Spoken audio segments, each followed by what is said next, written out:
Here's Booker. 13 points in the game. They get it again. Mr. Bridges. Here's Adams. And he's fouled. Mr. Bridges. Naging mainit ang laban ng Suns at ng Utah Jazz. Matindi ang kanilang naging pisikalan sa loob ng court.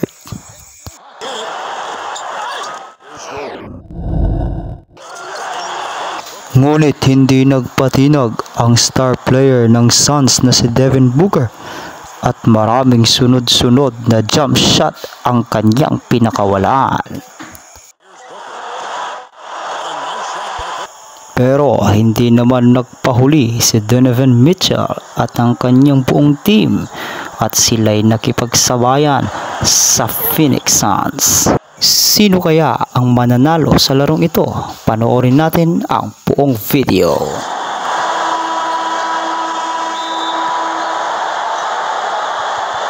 So Phoenix will get the first possession.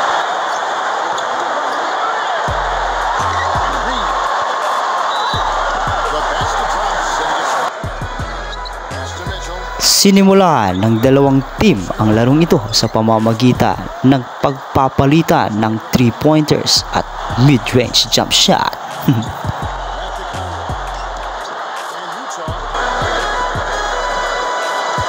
All sorts of time, and again it's Utah. Here's Booker.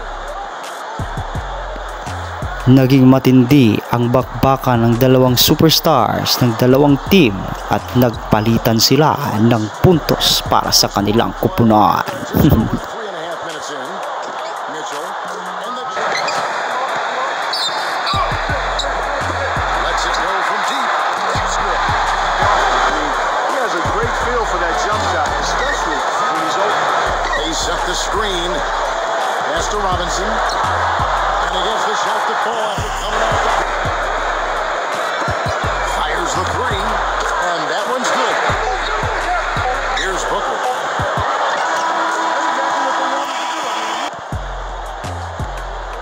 Hindi naman nagpahuli ang bagong player ng Phoenix Suns na si Duncan Robinson at nagpakitang gilas din sa laro. Points in the game. 6 to shoot. Second chance shot. He takes it up. Here's Booker. 13 points in the game. They get it again. Mr. Bridges. Here's Adams. And he was fouled in the act. And here's the break. Here's Bogdanovich. A feather touches to Mitchell. And the officials call it to the inside. Smooth as silk on the Get after it on the glass. Go get those balls. inside of bounds. The Jazz able to retain possession. The Jazz making a find the ring.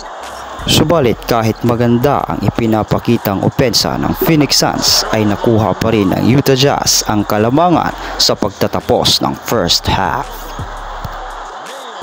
Sa pagpasok ng second half ay dismayado ang mga fans ng Suns dahil lamang ang Utah Jazz. Ang ibang fans naman ay nagpustahan kung sino ang mananalo sa dalawang team. Kaya naman sinubukan Devin Booker na habulin ang kalamangan ng Utah Jazz.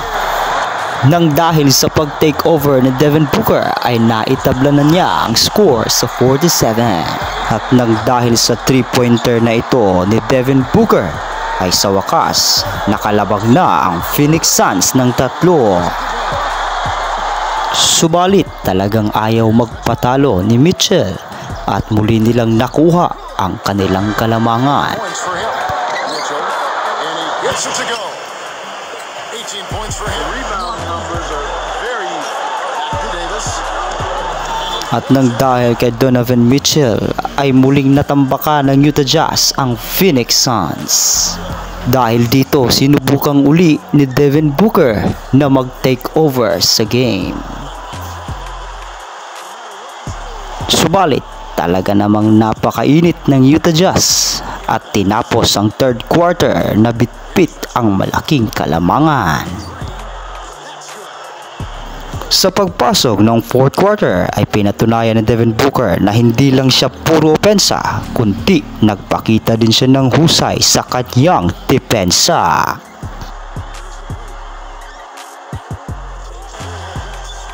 At dahil sa kanyang husay sa depensa ay muli nilang naitabla ang score sa 66. At sa mga sumunod na minuto ay naging mainit ang kanilang bakbakan. Taglay pa sana ng Phoenix Suns ang kalamangan sa 71-70, subalit dahil sa crucial turnover ni Dennis Schroeder na nauwi sa mahalimaw na dakdak ni Jordan Clarkson ay hindi na muling nakabalik ang Phoenix Suns. Here's Booker. They need this. No good. Kaya naman nakuha ng Utah Jazz ang panalo sa larong ito.